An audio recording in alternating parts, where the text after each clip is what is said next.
Hello everyone, कैसे हो? Man city को चाहने वालों, पांचवी बार, सही सुन रहे हो भाई, पांचवी बार मैन सिटी न्यूकासल यूनाइटेड को फेस करेगी इन दिस सीजन। और ये रिकॉर्ड बनने वाला है कि दो प्रीमियर लीग साइड्स एक ही सीजन में एक दूसरे को 5 बार फेस करेंगी। और चैंपियंस लीग में भी ये दोनों टीम्स एक दूसरे को फेस कर सकती हैं अगर दोनों ही further stages of champions league के लिए क्वालिफाई करती हैं। तो भाई लोगों, हमें अब एफए कप राउंड 5 में न्यूकासल यूनाइटेड के अगेंस्ट खेलना है आज रात 1:30 बजे सेंट जेम्सिस पार्क में। इस गेम से पहले हमने न्यूकासल यूनाइटेड को 4 बार फेस किया है। पहली गेम अपनी सेंट जेम्सिस पार्क में ही हुई थी इन प्रीमियर लीग, जो गेम हम 2-1 से हारे थे। उसके बाद सेकंड एंड थर्ड गेम अपनी ईएफएल कप के सेमीफाइनल्स में हुई थी और दोनों ही लेग्स मैन सिटी ने इजीली जीते थे। पहला लेग हमने सेंट जेम्सिस पार्क में 0-2 से जीता था, वेयर एज दूसरा लेग इतिहाद स्टेडियम में हमने 3-1 से जीता था। वेयर एज मैन सिटी की चौथी गेम और लास्ट गेम न्यूकासल यूनाइटेड के अगेंस्ट प्रीमियर लीग में ही हुई थी अपने होम इतिहाद स्टेडियम में, जो गेम हम 2-1 से जीते थे। और एफए कप के इस मैच के लिए रेफरी होने वाला है सैमुअल बैरेट। अगर मैं इस रेफरी की बात करूं तो मेरे हिसाब से ब्रेंटफोर्ड वाली गेम जो अपनी एफए कप में हुई थी उस गेम में यही रेफरी था। उसके बाद मेरे को याद नहीं आ रहा कि ये रेफरी अपनी किसी गेम में हो। ऑल दो मैन सिटी ने न्यूकासल यूनाइटेड को इस सीजन 3 बार हराया है, लेकिन मैन सिटी के लिए इजी मैच नहीं होने वाला, काफी ज्यादा टफ एंड फिजिकल मैच होने वाला है। और भाई लोगों, होप करेंगे कि किसी भी प्लेयर को कोई भी इंजरी नहीं होगी, बिकॉज इस गेम के बाद अपना मैच चैंपियंस लीग में है, राउंड ऑफ 16 में है अगेंस्ट रियल मैड्रिड। सो इस गेम के बाद अपनी काफी ज्यादा इंपॉर्टेंट गेम आ रही है। ये भी गेम अपने लिए काफी ज्यादा इंपॉर्टेंट है बिकॉज हमारे लिए डोमेस्टिक कप्स काफी ज्यादा इंपॉर्टेंट है। बिकॉज जैसा कि आपको पता है, प्रीमियर लीग में हम आर्सेनल से 7 पॉइंट्स पीछे हैं। चैंपियंस लीग में भी अपना सफर काफी ज्यादा टफ होने वाला है। तो रियलिस्टिक ट्रॉफीज जो लग रही हैं मेरे को मैन सिटी के लिए इन दिस सीजन, वो डोमेस्टिक कप्स हैं। और डोमेस्टिक कप्स में अपना अच्छा परफॉर्म करना काफी ज्यादा जरूरी है, बिकॉज मैं नहीं चाहता भाई एक और सीजन मैन सिटी का ट्रॉफी लेस जाए। अगर मैं न्यूकासल यूनाइटेड की बात करूं तो लास्ट गेम इन्होंने प्रीमियर लीग में खेली थी अगेंस्ट मैनचेस्टर यूनाइटेड, जो गेम ये 2-1 से जीते थे विद 10 मैन। काफी बड़ी अचीवमेंट थी, काफी अच्छी परफॉर्मेंस थी मेरे हिसाब से न्यूकासल की। अगर मैं न्यूकासल के एफए कप के सफर की बात करूं तो पिछले राउंड में यानी कि राउंड 4 में इन्होंने एस्टन विला को हराया था 1-3 की स्कोरलाइन के साथ। इसके अलावा अगर मैं न्यूकासल यूनाइटेड की इंजरीज की बात करूं तो टोनाली लास्ट गेम में इंजर्ड हुआ था, तो उसका खेलना अनसर्टन है, तो शायद टोनाली हमें इस गेम में खेलता हुआ नहीं दिखेगा। इसके अलावा ब्रूनो गुमारिस एंड लिवरामेंटो भी इंजर्ड हैं और ये दोनों प्लेयर्स भी हमें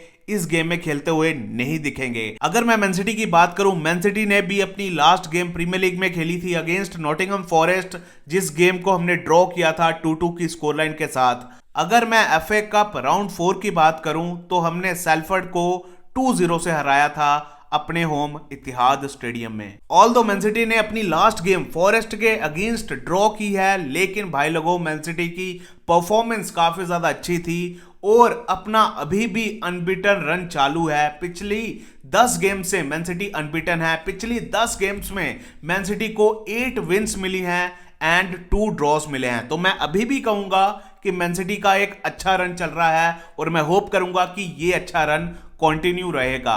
और मैं यही होप करूंगा कि मैन सिटी अपनी ये game, knockout game, round 5 of FA cup की गेम जीतेगी और नेक्स्ट स्टेज के लिए क्वालिफाई करेगी। अगर मैं मैन सिटी की इंजरीज की बात करूं, जैसा कि आपको पता है निको रैली लीड्स के अगेंस्ट इंजर्ड हो गया था एंड अपने लिए उसने लास्ट गेम भी मिस की थी अगेंस्ट नॉटिंघम फॉरेस्ट। लेकिन पेप ने अपनी प्रेस कॉन्फ्रेंस में कहा है कि निको रैली रिकवर कर रहा है और शायद हमें खेलता हुआ दिख सकता है, लेकिन उसका खेलना अनसर्टन है और मेरे हिसाब से हमें रश भी नहीं करना चाहिए निको रैली पे, बिकॉज अपने लिए काफी ज्यादा इंपॉर्टेंट प्लेयर रहने वाला है फर्दर इन द सीजन। और मैं नहीं चाहता भाई कि निको रैली लंबे टाइम के लिए बाहर चले जाए, बिकॉज करंटली अपनी मिडफील्ड में निको रैली का काफी इंपॉर्टेंट रोल है और अपनी नेक्स्ट गेम भी काफी ज्यादा टफ एंड इंपॉर्टेंट गेम होने वाली है अगेंस्ट रियल मैड्रिड। तो मैं होप करूंगा कि हम निको रैली पे ज्यादा रश नहीं करेंगे और मेरे को लगता भी नहीं कि इस गेम में स्टार्ट करेगा निको रैली। और जैसा कि आपको पता है ग्वार्डियोल भी पूरे सीजन के लिए बाहर है, कोवाचिच भी ऑल दो ट्रेनिंग कर रहा है विद मैन सिटी, लेकिन उसका खेलना भी इस गेम में अनसर्टन ही लग रहा है। तो ये दोनों प्लेयर्स भी इस गेम के लिए बाहर होंगे। अगर मैं अपनी इंजरीज देखूं और अपनी स्क्वाड देखूं तो मेरे हिसाब से जो लाइनअप होनी चाहिए, गोलकीपर ट्रैफर्ड ही होगा, बिकॉज अपना कप गोलकीपर है और अच्छा परफॉर्म करता है भाई। जब जब इस प्लेयर को अपॉर्चुनिटी मिलती है ये अच्छा परफॉर्म करता है। मेरे हिसाब से जैसा ट्रैफर्ड परफॉर्म कर रहा है वो सेकंड चॉइस डिजर्व नहीं करता, और जैसा परफॉर्म कर रहा है भाई मेरे को लग रहा है कि समर में ट्रैफर्ड मैन सिटी छोड़ के जाने वाला है। ऑल्दो मैं चाहता नहीं कि ट्रैफर्ड हमें छोड़ के जाए, बट भाई चांसेस काफी ज्यादा हाई हैं कि ट्रैफर्ड हमें छोड़ के जाएगा। इसके अलावा भाई मैं बैकलाइन अपनी सेम ही रखूंगा, बस रूबिन डियास की जगह हुसैनोफ को खिलाऊंगा। सो बैकलाइन मेरे लिए होनी चाहिए in this game Rayan Ait Nouri, Marc Guehi, हुसैनोफ and Nunez. So Ruben Dias को मेरे हिसाब से हमें रेस्ट देनी चाहिए और हुसैनोफ को अपॉर्चुनिटी देनी चाहिए, बिकॉज वो डिजर्व करता है जिस हिसाब से उसने परफॉर्म किया है फॉर अस। अगर मैं मिडफील्ड की बात करूं, मैं रॉड्री को रेस्ट दूंगा, बिकॉज रेगुलर खेले जा रहा है और हमें पता है कि लंबी इंजरी के बाद रॉड्री वापस आया है और अच्छा परफॉर्म कर रहा है, और रॉड्री अपने लिए चैंपियंस लीग गेम में काफी ज्यादा इंपॉर्टेंट प्लेयर रहने वाला है। और मैं चाहूंगा कि हम रॉड्री को रेस्ट दें और निको गुंजालिस को चांस दें भाई, बिकॉज वो भी डिजर्व करता है। बिकॉज रॉड्री की एब्सेंस में निको गुंजालिस ने काफी अच्छा परफॉर्म किया है और अपनी टीम को संभाला है, और ये चीज हमने देखी है। तो होप करूंगा कि निको गुंजालिस इस गेम में खेलेगा, और मैं निको गुंजालिस के साथ देखना चाहूंगा मिडफील्ड में टिजानी रिएंडर्स को, और मैं बर्नार्डो सिल्वा को भी इस गेम के लिए रेस्ट दूंगा, बिकॉज वो भी अपने लिए रेगुलर खेले जा रहा है और मैं नहीं चाहता कि बर्नार्डो सिल्वा भी इंजर्ड हो जाए। इसके अलावा भाई मैं नंबर 10 रोल पे देखना चाहूंगा चर्की को, बिकॉज भाई उसके अलावा कोई भी प्लेयर अपने लिए क्रिएट नहीं कर रहा, तो चर्की का खेलना जरूरी है। ऑल्दो उसको भी हम रेस्ट दे सकते थे, लेकिन मेरे हिसाब से ये गेम भी अपने लिए काफी ज्यादा इंपॉर्टेंट है जीतना, इसलिए इस गेम में मेरे लिए चर्की खेलेगा एज नंबर 10।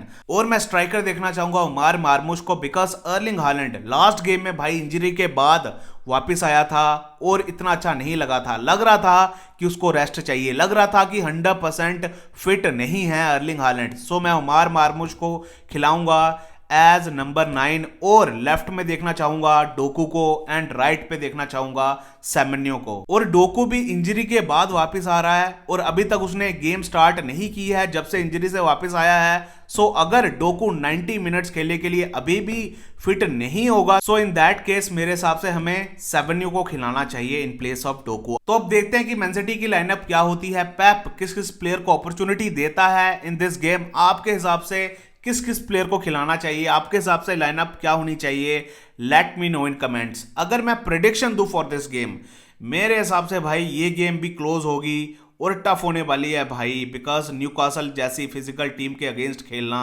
जोलिंटन खेलेगा भाई। जोलिंटन हमें प्रॉब्लम्स देता है, और सेंट जेम्स पार्क में न्यूकासल के क्राउड के सामने खेलना इजी नहीं होता, और मेरे हिसाब से क्लोज गेम होगी और हम गोल कंसीड करेंगे, लेकिन इन द एंड हम ये गेम जीत जाएंगे 3-1 की स्कोर लाइन के साथ। उमार मार्मुश जो न्यूकासल यूनाइटेड के अगेंस्ट अच्छा परफॉर्म करता है, मेरे हिसाब से इस गेम में भी अच्छा परफॉर्म करेगा और अपने लिए इंपॉर्टेंट गोल्स मारेगा। अर्लिंग हालैंड भी काफी अच्छा ऑप्शन होगा अपने पास बेंच पे, और अगर उमार मार्मुश स्कोर नहीं करता तो सेकेंड हाफ में हम अर्लिंग हालैंड को ला सकते हैं। देखते हैं भाई कि मैन सिटी न्यूकासल यूनाइटेड के अगेंस्ट कैसा परफॉर्म करती है। होप करेंगे कि इस गेम को भी हम जीतेंगे और next stage of FA cup के लिए क्वालिफाई करेंगे। होप करते हैं भाई बेस्ट के लिए, होप करते हैं कि मैन सिटी इस क्रूशियल मैच को जीतेगी और एफए कप भी जीतेगी भाई। करते रहिए भाई इस ब्यूटीफुल क्लब को सपोर्ट, इस ग्रेट क्लब को सपोर्ट। Come on city.